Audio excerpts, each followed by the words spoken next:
રાજકોટમાં સ્થાનિક સ્વરાજની ચૂંટણીના પ્રચારમાં ભારે ગરમાવો જોવા મળી રહ્યો છે।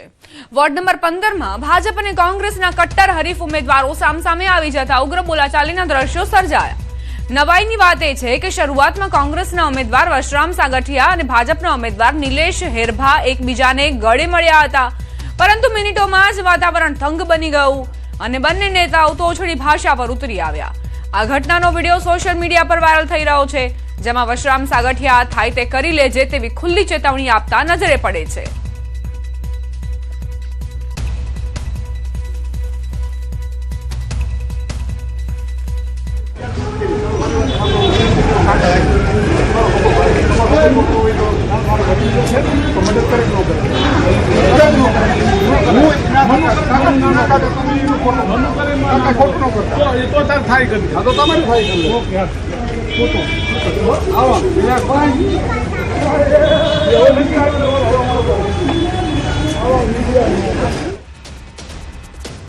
હવે આ અંગે વશરામ સાગઠિયાએ ગંભીર આક્ષેપ કર્યો છે કે સાગઠિયાએ ભાજપના ઉમેદવારના ભાઈ જેઓ એસીબીમાં ફરજ બજાવે છે તેમના પર રજા લઈને પ્રચાર કરવા અને ગુનેગારો દ્વારા મતદારોને ધમકાવવાનો આક્ષેપ લગાવ્યો।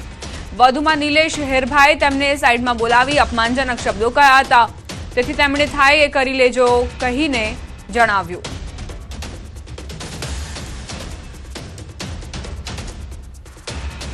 ગઈકાલે ઉમેદવારે પોતે મને જાહેરમાં મારું અપમાન કરવાથી મેં એની વિરુદ્ધ હવે પત્ર લખવાનો છું। સાઈડમાં બોલાવીને એક પ્રકારની ધમકીની ભાષા વાપરતા હતા, એટલે મેં કીધું તારે થાય કર લે। એવો આ બહેનો ઉભા છે, મારે બોલી ન શકાય એવી વાત છે ભાઈ। સંવાદદાતા હાર્દિક જોડાઈ ગયા છે વધુ જાણકારી સાથે। હાર્દિક, શું આખો મામલો? જી દીપા, રાજકોટ મહાનગરપાલિકાની સૌથી ચર્ચાસ્પદ બેઠક છે તે વોર્ડ નંબર 15 છે અને આ વોર્ડ નંબર 15માં ગઈકાલે ભાજપના ઉમેદવાર અને કોંગ્રેસના ઉમેદવાર સામસામે આવી ગયા હતા। કોંગ્રેસના ઉમેદવાર નિલેશ હેરભા અને ભાજપના ઉમેદવાર વશરામ સાગઠિયા પહેલા તો એકબીજાને લાગણીથી મળે છે, જાહેરમાં એકબીજા પ્રત્યે લાગણી હોવાનું પણ દર્શાવે છે, પરંતુ જે ભાજપના ઉમેદવાર છે તે કંઈક સાઈડમાં નિલેશ જે હેરભા છે તે કોંગ્રેસના ઉમેદવારને સાઈડમાં લઈ જાય છે ને ત્યાં બોલાચાલી થઈ છે। બોલાચાલી બાદ જે કોંગ્રેસના ઉમેદવાર છે તે તારા કીધે થાય તે કરી લેજે એવા શબ્દો બોલતા પણ જે છે સામે આવ્યા હતા। ત્યારે આ અંગે ન્યૂઝ 18ની ટીમે જ્યારે વશરામ સાગઠિયાનો સંપર્ક કર્યો ત્યારે તેમણે ગંભીર આક્ષેપો કર્યા હતા અને તેમણે કહ્યું હતું કે મને સાઈડમાં લઈ જઈ અને જાહેરમાં ન બોલી શકાય તેવા શબ્દો બોલ્યા હતા। એટલું જ નહીં, તેમના ભાઈ છે તે મોદી એસીબીમાં છે અને અત્યારે જે રજા ઉપર રાજકોટ આવ્યા છે અને તે ભાજપનો પ્રચાર કરતા હોવાના ગંભીર આક્ષેપો પણ કર્યા હતા અને આ અંગે તેઓ આગામી સમયમાં લેખિત ફરિયાદ પણ કરશે તેવું પણ જે કોંગ્રેસના ઉમેદવાર છે તેમનું કહેવું છે। ત્યારે હાલ આ જે છે સમગ્ર મામલો છે તે રાજકોટ શહેરમાં ચર્ચાનું કેન્દ્ર પણ બન્યો છે। જી દીપા। હાર્દિક, આજે એસીબી અધિકારીની વાત છે, શું એ નિલેશ હેરભાના ભાઈ છે અને તેઓ મતદારોને આ રીતે ધમકી આપી રહ્યા છે એવા આરોપો છે? જે કોંગ્રેસના ઉમેદવાર છે વશરામ સાગઠિયા તેમના દ્વારા આજે ગંભીર આક્ષેપો કરવામાં આવ્યા છે કે આ વોર્ડ નંબર 15માં જે તેમના જે નિલેશ હેરભા છે તેમના ભાઈ મોરબી એસીબીમાં છે અને હાલ તેઓ રજા ઉપર રાજકોટ છે અને તેઓ જે ભાજપનો પ્રચાર કરતા હોવા ગંભીર આક્ષેપો છે તે વિપક્ષી જે વશરામ સાગઠિયા છે તેમના દ્વારા કરવામાં આવ્યા છે। જો તે આ અંગે જે નિલેશ હેરભા છે એમનો હજી સુધી સંપર્ક નથી થઈ શક્યો, તે આ અંગે શું કહી રહ્યા છે તે પણ મહત્વનું રહેશે। આભાર હાર્દિક જાણકારી આપવા માટે। તો વોર્ડ નંબર 15 અત્યારે ચર્ચાસ્પદ બન્યો છે, કારણ કે બે નેતાઓ સામસામે આવ્યા, પહેલા ગળે મળ્યા, પરંતુ રાજકારણમાં કંઈ જ કરી શકાય એવું નથી હોતું અને એ જ સ્થિતિ રાજકોટના વોર્ડ નંબર 15માં જોવા મળી।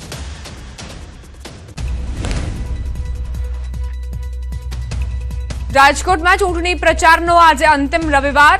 અંજલિબેન રૂપાણી પ્રચારમાં નીકળ્યા। અંજલિબેને ન્યૂઝ 18 સાથે ખાસ વાતચીત કરી। વિજય રૂપાણીની ખોટ વર્તાતી હોવાની વાત તેમણે કરી। વિજય રૂપાણીને યાદ કરીને ભાવુક થયા। અંજલિ રૂપાણી લોકોને મત આપવા માટે અપીલ કરતા નજરે પડ્યા।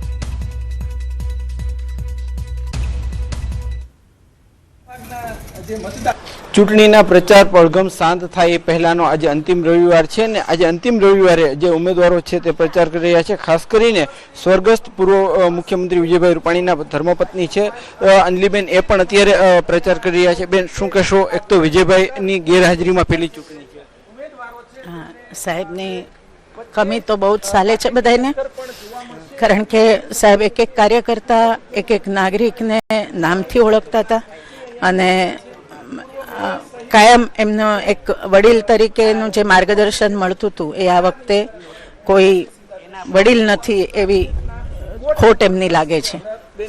આ પ્રચારમાં પણ આપ એમની સાથે હતા, સતત તમે એમની સાથે રહ્યા છો, આજે એ તમારી સાથે નથી, આમ કેવી થાય લાગે? ભલે શરીર રૂપે સાથે ન હોય પણ મનથી એ અમારી સાથે જ છે અને કાયમ સાથે જ રહેશે. કાર્યકર્તાઓને પણ મોટી સંખ્યામાં જે રાજકોટના વોર્ડ નંબર 10 છે ત્યાં ઉમેદવારો પ્રચાર કરી રહ્યા છે. દરેક જગ્યાએ સ્વર્ગસ્થ વિજયભાઈ રૂપાણીને પણ યાદ કરી રહ્યા છે અને એમના કરેલા વિકાસ કાર્યોને લઈને પણ લોકોને અપીલ કરી રહ્યા છે કે તે વધુમાં વધુ ભાજપ તરફી મતદાન કરે. હાર્દિક જોશી, ન્યૂઝ 18 ગુજરાતી, રાજકોટ. સમાચાર વડોદરાથી. વોર્ડ નંબર 10 માં ભાજપ સામે વિરોધનો વંટોળ. મકરંદ દેસાઈ રોડ વિસ્તારમાં ઉમેદવારો સામે પેમ્ફલેટ વોર. વોર્ડ નંબર 10 ના ભાજપના ઉમેદવારો સામે પ્રજાનો ભારે રોષ જોવા મળ્યો. રોડ પર પેમ્ફલેટ ફેંકીને અનોખી રીતે નોંધાવાયો વિરોધ. રિપીટ ઉમેદવાર નીતિન ડોંગા અને અવની સ્ટેમ્પવાલા સામે મતદારોમાં ભારે આક્રોશ છે. છેલ્લા 5 વર્ષમાં વિસ્તારમાં કોઈ કામ નથી થયા તો ફરીથી વોટ શા માટે આપવો જેવા પોસ્ટર્સ લગાવવામાં આવ્યા છે. ઉમેદવાર નીતિન ડોંગાએ 2 દિવસ પૂર્વે માસ્કમેનને ફોન કોલ કરીને ધમકી આપી હતી.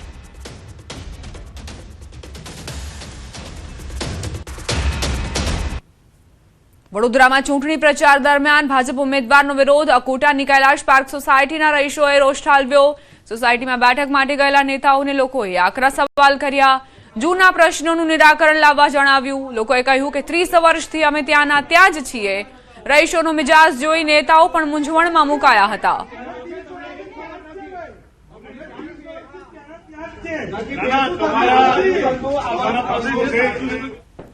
મહીસાગર જિલ્લા ભાજપે પક્ષ વિરુદ્ધ કામ કરતા અને ઉમેદવારી કરનાર ઉમેદવારને સસ્પેન્ડ કર્યા. જિલ્લા ભાજપ પ્રમુખ દશરથસિંહ બારિયાએ 14 જેટલા કાર્યકરોને સસ્પેન્ડ કર્યા. લુણાવાડા બક્ષીપંચ મોરચાના મહામંત્રી અને શક્તિ કેન્દ્રના સંયોજકને સસ્પેન્ડ કરવામાં આવ્યા. ખાનપુર કિસાન મોરચાના પ્રમુખ, ખાનપુર મંડળ મંત્રી સહિત સક્રિય સભ્યને સસ્પેન્ડ કરવામાં આવ્યા. વીરપુર બૂથ પ્રમુખને પણ સસ્પેન્ડ કરાયા છે. ટિકિટની માંગ કરતા ટિકિટ ન આપતા અન્ય પક્ષમાં ઉમેદવારી કરનારને પ્રદેશ ભાજપની સૂચનાથી સસ્પેન્ડ કરવામાં આવ્યા છે. કેટલાક કાર્યકર્તાઓ પક્ષની વિરુદ્ધમાં જઈ અને અન્ય પક્ષમાંથી અથવા તો અપક્ષમાં એમણે ઉમેદવારી નોંધાવી છે અને ચૂંટણી લડે છે. એવા 13 જેટલા કાર્યકર્તાઓને પાર્ટીના પ્રાથમિક સભ્યપદેથી અને સક્રિય સભ્યપદેથી સસ્પેન્ડ કરવામાં આવ્યા છે, પાર્ટીમાંથી મુક્ત કરવામાં આવ્યા છે. ચૂંટણીના માહોલ વચ્ચે અનેક સ્થાનિક મુદ્દાઓને લઈને લોકોમાં આક્રોશ. પરંતુ એક ગામ એવું છે કે જ્યાં મતદાન મથક ન હોવાના કારણે લોકોમાં રોષ છે. ગીર જંગલની વચમાં આવેલું એક ગામ શિરવાણ ગીર કે જ્યાં મતદાન મથક ગામથી અંદાજે 10 કિલોમીટર દૂર ઊભું કરાવવામાં આવતા લોકોમાં આક્રોશ છે. ગામના 200 થી વધુ મતદારોને અંદાજે 10 કિલોમીટર દૂર અમૃતવેલ ખાતે મતદાન કરવા જવું પડશે તેવી જાણ થતાં જ મતદારોમાં આક્રોશ. અગાઉની વિધાનસભાની ચૂંટણીમાં મતદાન મથક 6 કિલોમીટર દૂર રસુલપુરા ગામે રાખવામાં આવ્યું હતું, જેના કારણે ખાસ કરીને વૃદ્ધો અને મહિલાઓને અવરજવર કરવામાં તેમજ જંગલના રસ્તે પસાર થવામાં ઘણી મહેનત કરવી પડી. હવે આગામી સ્થાનિક સ્વરાજની ચૂંટણીમાં શિરવાણ ગામના મતદારો માટે તેમના જ ગામમાં મતદાન મથકની વ્યવસ્થા કરવામાં આવશે તેવી ખાતરી ચૂંટણી અધિકારીએ આપી છે. સમસ્યા મતદાનની છે. 2016-2021 મારા જિલ્લા તાલુકામાં જેટલું મતદાન થયું હતું, 2026 કોઈ જાણ વિના ડાયરેક્ટ જ અમૃતવેલ શિફ્ટ કરવામાં આવ્યું પ્રશાસને. અમૃતવેલ થાય 5 થી 6 કિલોમીટર જંગલનો રસ્તો છે.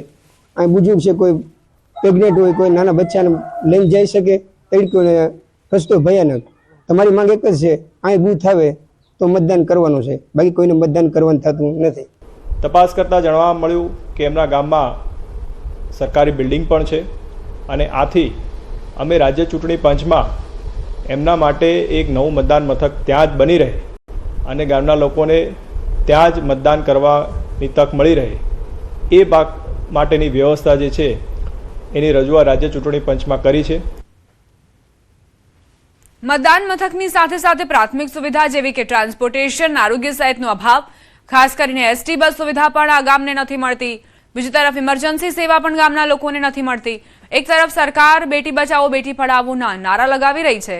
આ ગામની અંદર પ્રાથમિક શાળા છે જેમાં ધોરણ 8 સુધી જ અભ્યાસ મુમકિન છે, પરંતુ આગળના અભ્યાસ માટે દરરોજ 10 થી 20 કિલોમીટર દૂર જવું પડે છે.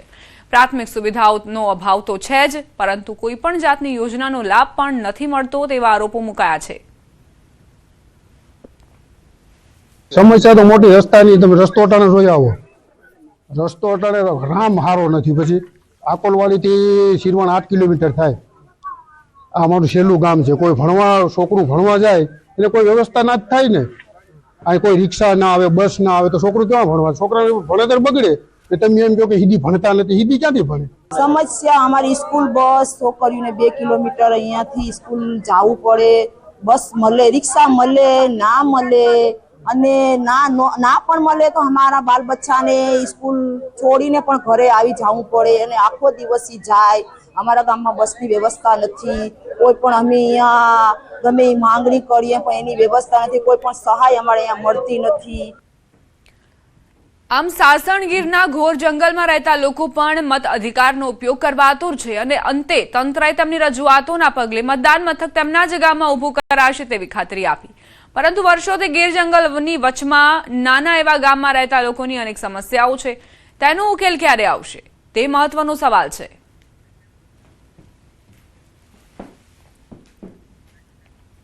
રોકાઈશું એક બ્રેક માટે. આપ જોતા રહો ન્યૂઝ 18 ગુજરાતી.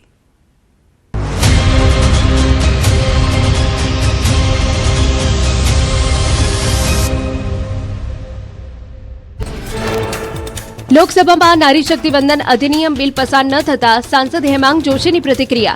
લોકશાહીમાં મહિલા અધિકારો માટે કાળો દિવસ ગણાવ્યો. આદેશની માતાઓ બહેનો વિપક્ષને ક્યારેય નહીં કરે માફ.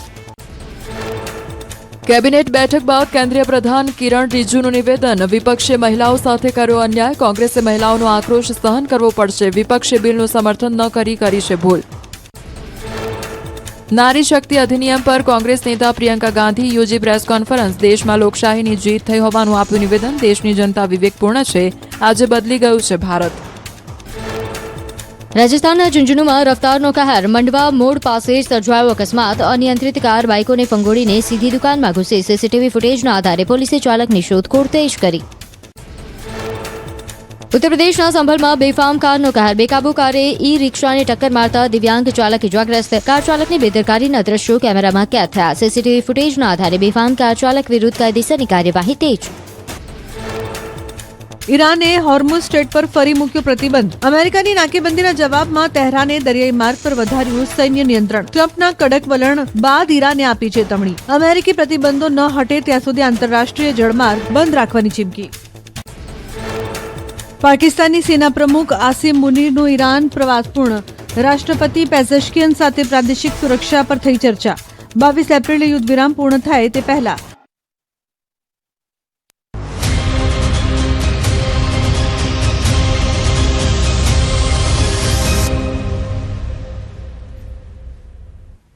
Welcome back. જૂનાગઢના માળિયા ચોરવાડ રોડ પર સોશિયલ મીડિયામાં ફેમસ થવાની ઘેલછામાં સ્ટન્ટ કરવા યુવકને ભારે પડ્યા. કુકસવાડાના હિતેશ જોરા નામના યુવાને ચાલતી કારની ડ્રાઇવિંગ સીટ પર સૂતા હોવાનો વિડીયો બનાવી સોશિયલ મીડિયા પર વાયરલ કર્યો. વિડીયોના આધારે ચોરવાડ પોલીસે તાત્કાલિક કાર્યવાહી કરી યુવકની અટકાયત કરી હતી. તેની સામે કાર્યવાહી કરી તેને કાયદાનું ભાન કરાવ્યું. પૂછપરછમાં યુવકે સોશિયલ મીડિયા પર ફોલોઅર્સ વધારવા માટે આ વિડીયો બનાવ્યાની કબૂલાત કરી માફી પણ માંગી હતી. વિડીયો બનાવ્યો હતો ગાડીનો ઓટોમેટિક ચાલુ થઈ ગયાનો, પણ મેં ડેશબોર્ડ ઉપર પગ રાખેલા અને એ પોલીસ સ્ટેશને ચોરવાડ પહોંચતા મને ત્યાં બોલાવ્યો અને ના હું ગયો હતો. પછી મેં મારી ભૂલ સ્વીકારી લીધી અને મેં ફોલોવર્સ વધારવા માટે કરેલો હતો વિડીયો, પણ હવે આવી ભૂલ મારાથી નહીં થાય અને તમે પણ ના કરતા એ બદલ હું માફી માગું છું. સુરતમાં નજીવી બાબતે હત્યાની ઘટના બનતા ચકચાર મચી. ઉછીના રૂપિયા પરત માંગતા એક યુવકની કરપીણ હત્યા કરવામાં આવી. આ મામલે ડિંડોલી પોલીસની ઝડપી કામગીરીના કારણે હત્યામાં સંડોવાયેલા આરોપી ગણતરીના કલાકોમાં પોલીસ સકંજામાં આવી ગયા. આ બનાવ અંગે ડિંડોલી પોલીસ સ્ટેશનમાં ગુનો રજીસ્ટર કરવામાં આવ્યો હતો. આરોપીઓ સામે વિવિધ કલમો હેઠળ તેમજ જીપી એક્ટ હેઠળ ગુનો નોંધવામાં આવ્યો છે. હાલ પોલીસે તમામ આરોપીઓને કસ્ટડીમાં લઈને વધુ તપાસ શરૂ કરી છે. પોલીસ દ્વારા પકડાયેલા આરોપીઓમાં ગોપાલ પાટીલ, દેવરાજ ઉર્ફે દેવા રાજપૂત, તુષાર મનોહર પાટીલ, દીપક છોટુ સિરસાઠ અને સંદીપ ઉર્ફે સમાધાન ધનગરનો સમાવેશ થાય છે. તમામ આરોપીઓ મૂળ મહારાષ્ટ્ર રાજ્યના વિવિધ વિસ્તારોના હોવાનું જાણકારીમાં સામે આવ્યું છે. ચોક્કસ માહિતી મળતા આ 5 આરોપીઓને રાઉન્ડ અપ કરી લીધેલા છે. આ 5 આરોપીઓની પ્રાથમિક પૂછપરછ કરવામાં આવેલી છે અને એમની પાસે જે આ મુખ્ય આરોપી જે ગોપાલ વિનોદ પાટીલે જે હથિયાર એટલે કે ચપ્પુ જે વાપરેલું હતું એ પણ રિકવર કરવામાં આવેલું છે. અને આ 5 આરોપીઓ જે તે વખતે બનાવ વખતે 2 ટુ વ્હીલર લઈને આવેલા હતા, એક એક્ટિવા અને એક એક્સેસ, એ પણ તપાસ દરમિયાન રિકવર કરવામાં આવેલ છે. હાલમાં ગુનાની તપાસ ચાલુ છે. અમદાવાદમાં પનીરના નામે એનાલોગ પનીર આપતા એકમ સામે કાર્યવાહી. મનપાના ફૂડ વિભાગે શહેરના વિવિધ રેસ્ટોરન્ટ પર તવાઈ બોલાવી. જાણીતા 11 રેસ્ટોરન્ટ અને હોટેલને નોટિસ ફટકારવામાં આવી. મેન્યુ કાર્ડમાં એનાલોગ પનીર લખવું ફરજિયાત છે. નિયમનું પાલન ન કરનાર એકમ સામે કેસ દાખલ કરાશે. નિયમનું ઉલ્લંઘન કરનાર 11 એકમ પાસેથી 3 લાખ દંડ વસૂલાયો. પનીરના નમૂના તપાસ માટે મોકલવામાં આવ્યા છે. હાલમાં ઘણા ખાદ્ય એકમો પનીરની જગ્યાએ એનાલોગ પનીરનો ઉપયોગ કરી રહ્યા છે. ફૂડ સેફ્ટી એક્ટ અંતર્ગત એનાલોગ માન્ય છે, પરંતુ તેનો પનીર તરીકે ઉપયોગ કરવો કે બતાવવું તે ગ્રાહક સાથે છેતરપિંડી માનવામાં આવે છે. જે યુનિટ એનાલોગનો ઉપયોગ કરતા હોય તેમને મેન્યુમાં એનાલોગનો ઉલ્લેખ કરવો અનિવાર્ય છે. જે યુનિટ આ બાબતનું ઉલ્લંઘન કરશે તેમની વિરુદ્ધ કાર્યવાહી કરવામાં આવશે.